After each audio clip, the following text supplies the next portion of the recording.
I had to pick one of the windiest days to do this on. I'm so sorry, everybody. It's going to be another windy episode. Just in case people are wondering about my previous episode, I do have two ladders. One was on one side of the house, the other one was on the other side of the house. One fell over. That's why you leave yourself two ways of egress, just like on the fire department. You think I'd go up on the roof without having two ladders? Silly.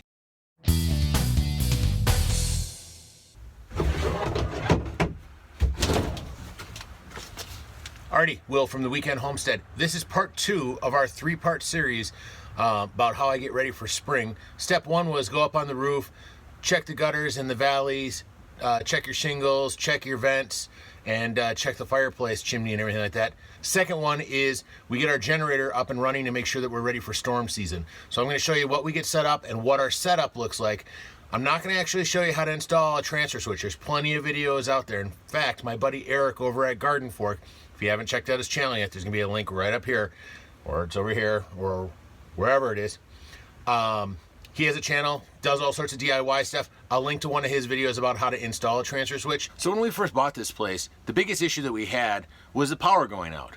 We'd get a storm that came through, we'd get a snowstorm, something like that, and the branches would fall onto the power lines and out would go the power. So what we did was we put in a transfer switch so we could be on our own power. We are on the grid at the house, but this also allows us to be off the grid and still operate. So if we do come up here for a weekend, power is out for the weekend, weekend's not shot because we still have power and a connection. But what you need to do is check it once or twice a year to make sure everything is working. Most important thing is to make sure your equipment works so when you need it, it's ready. So this is our system. We have all of our cables, all the adapters and all the connectors, 5 gallons of extra gas, LED lantern, and the generator.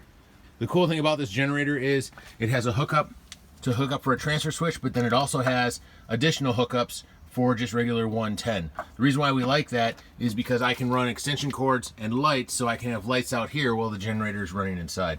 It's always good to have some extra backup lights. One thing I like about this generator is it has a battery system, so it's really easy to start. So if the missus needs to come out and start it, she can just push the button and away it'll go. But let's roll this thing out today and let it run for a little bit. Check the oil and make sure the gas is good.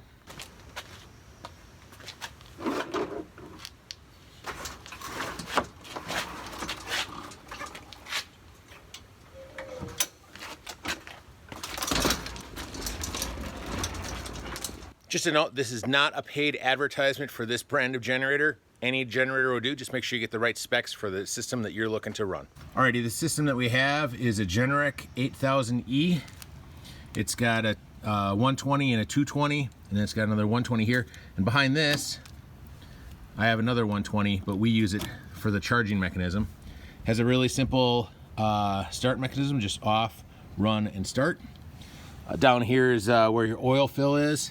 On this side here is the fuel, the choke, your air filter, and your pull start. Up on the top is the fuel gauge. Now, if you have a piece of equipment that uses regular gasoline and you're gonna have it stored for a period of time, my recommendation is putting fuel stabilizer inside of the gasoline.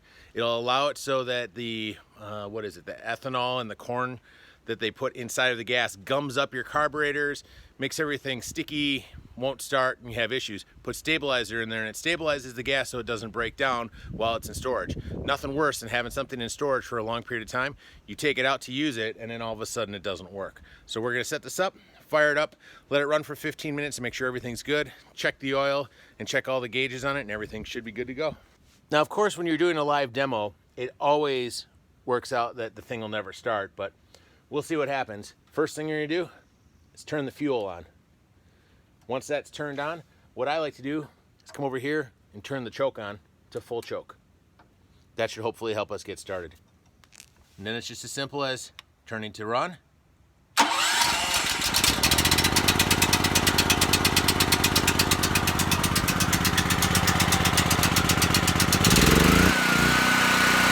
And voila, we've got power. Now, one thing you're going to want to do with your generator is if you're going to let it run for a while, you don't want to let it run without a load on it. So what we're going to do is actually hook it up to the house. I'll go downstairs and I'll show you how the switch actually works down in the basement.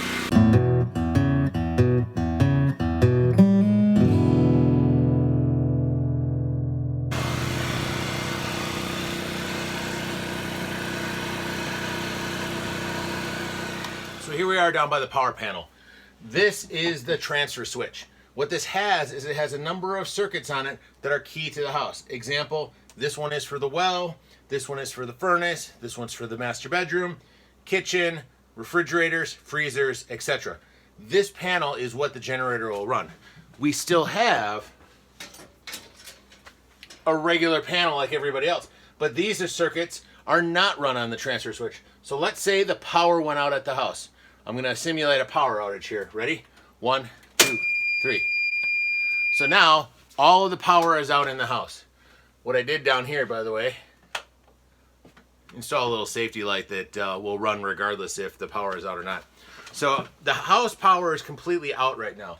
But you can see right here, there's this orange light. What this orange light is saying is the generator power is running. The utility power is off. So what I'm going to do is I just push this button right here. And did you see how the lights turned on in the house? And the light here behind me and the light down the way turned on?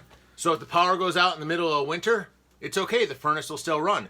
If it ends up where we have some concerns about the power going out, our freezers aren't going to defrost. The refrigerator isn't going to defrost. We're not going to lose our meat because the generator is here. We had it one weekend where we had some friends up and we had a huge thunderstorm come through in the middle of summer.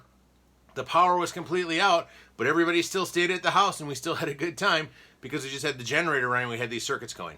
This system can be added to any system out there, which is the cool thing. Okay, so the utility company just reconnected the power to the house. So you can see that the generator is still running and the green light is on.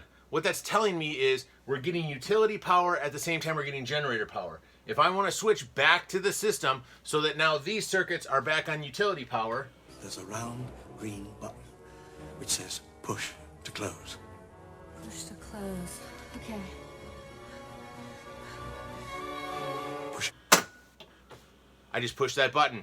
Now the house is back up to normal. We can go upstairs, unplug the generator, turn it off, and we're all good to go. Having a simple system like this is really easy to set up. You may need a licensed electrician to do it. These can also be hooked up to a generator that will automatically start. The problem with those is they're exceptionally expensive. This system here, you can use almost any generator as long as it's rated for the system, and then you get a transfer switch. I think we spent about $300 on this transfer switch, and then we got the generator actually on closeout at the home improvement store when they were closing them out, so it was a steal of a deal. But yeah, that's it. Let's go shut off the generator and I'll show you what we do to wrap this whole thing up.